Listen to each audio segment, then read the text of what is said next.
If you are reading this right now, it is necessary that you get out of your house immediately. I don't know how or why this is happening, but as far as I'm concerned, it's not safe for anyone to be reading this inside right now. Get in your car, get to the nearest town or city, and read it there, because I don't know how much longer it is until that thing comes around for you or anyone else. I don't know what this creature is, what it wants, or how many of them exist. All I know is that it is driven to kill and will stop at nothing to make sure it gets its job done.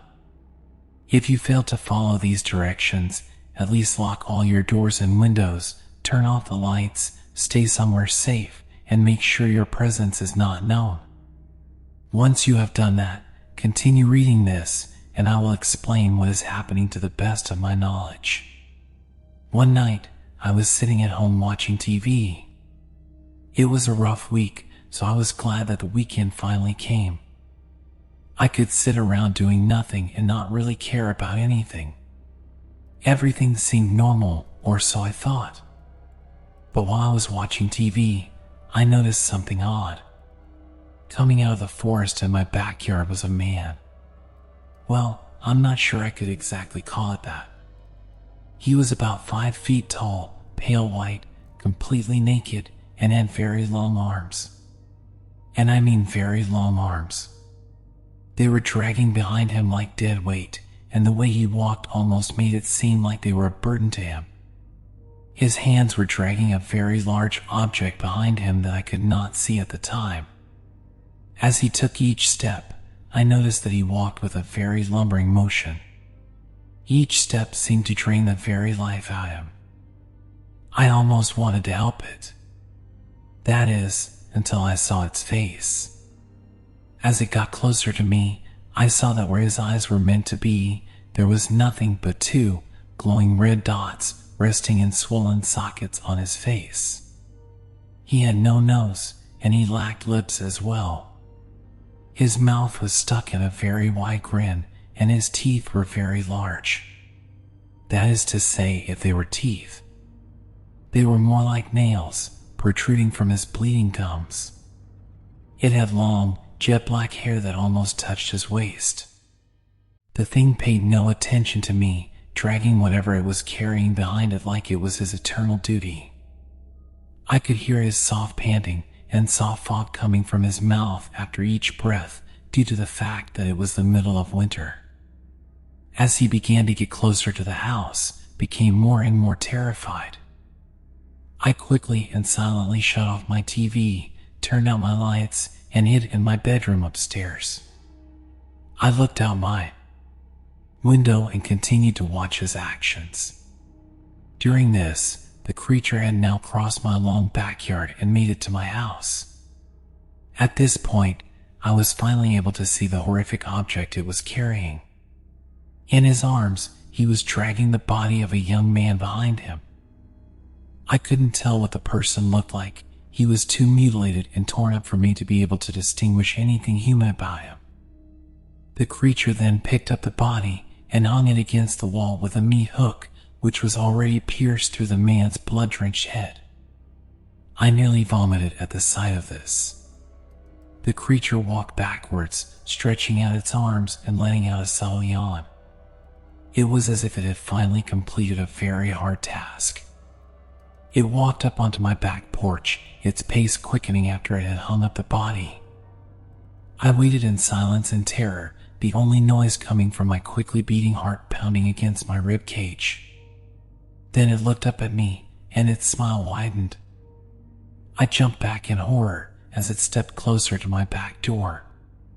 It reached out with its long arms and grabbed a hold of my doorknob. It slowly pushed open my back door and stepped inside. At this point, I was too stunned to do anything but lock my door and move to the corner of my room. I cowered under a blanket like a child and waited in fear. I knew that I was next. I heard it climbing up my staircase, making as little noise as possible.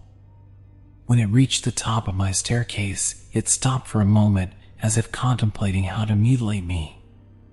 Then it grabbed a hold of the doorknob and began to shake it violently. It kept shaking the doorknob, hoping to break in, but to no avail.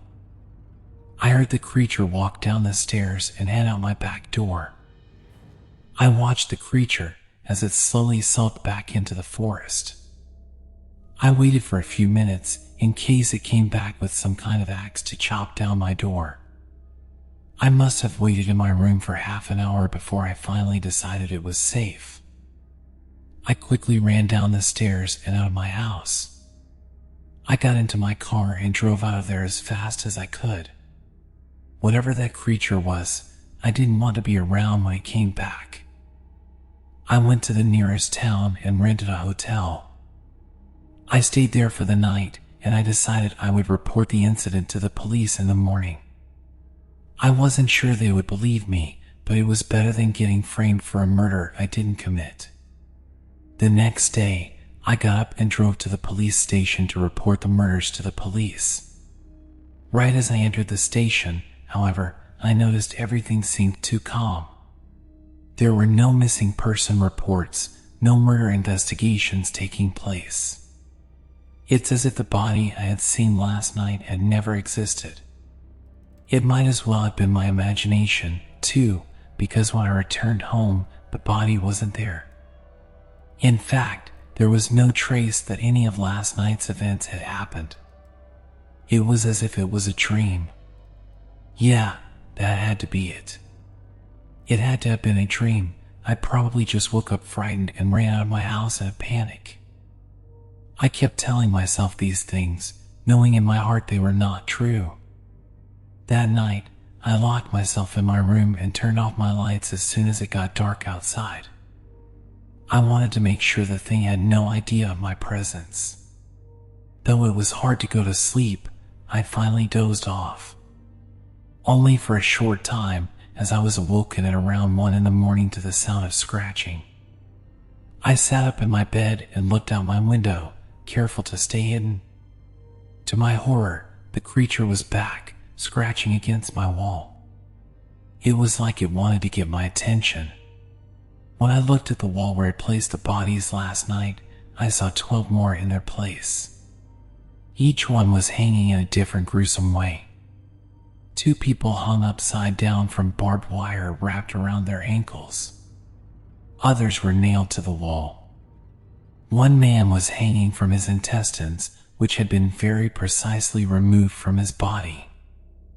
I looked away from this terrible sight, waiting for the creature to put me against the wall with the rest of those people. It opened my back door and entered my house, this time quicker, as if it was more eager to add me to his collection. He climbed up the staircase and started shaking on my doorknob. He kept shaking it until it finally snapped and the door slid open. I watched as the monster's silhouette silently crept through my door. It knelt down next to me. At this point, I was too stunned to do anything, and I just sat there, waiting for my fate.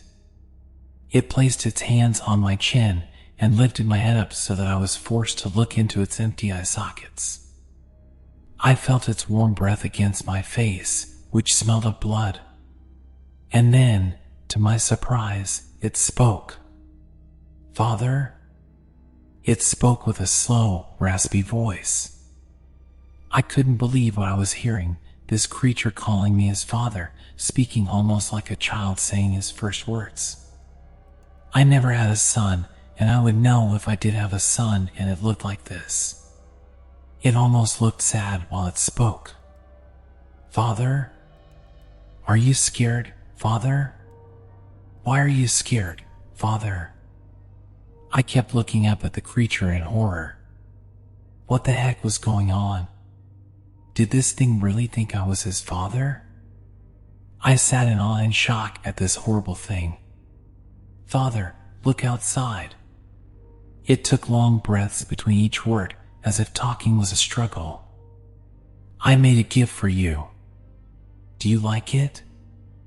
I forced myself to look out the window at the horrific artwork the beast laid out for me to see.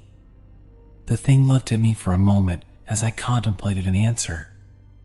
In a shaky voice, I said, "Yes. I really, really love your gift." Its smile grew with excitement. It put my head down, and I watched it slowly leave the room. I sighed with relief and moved away from the doorway. Just as I did, however, the creature turned around and looked at me and said something that still, to this moment, causes me to fear for my life and everyone else's lives. Its final words to me are the reason I am getting this message out to everyone. As he crept out my door for the last time, he said, "I am not done, Father. Stay here. I am going to get more people." He hasn't returned yet.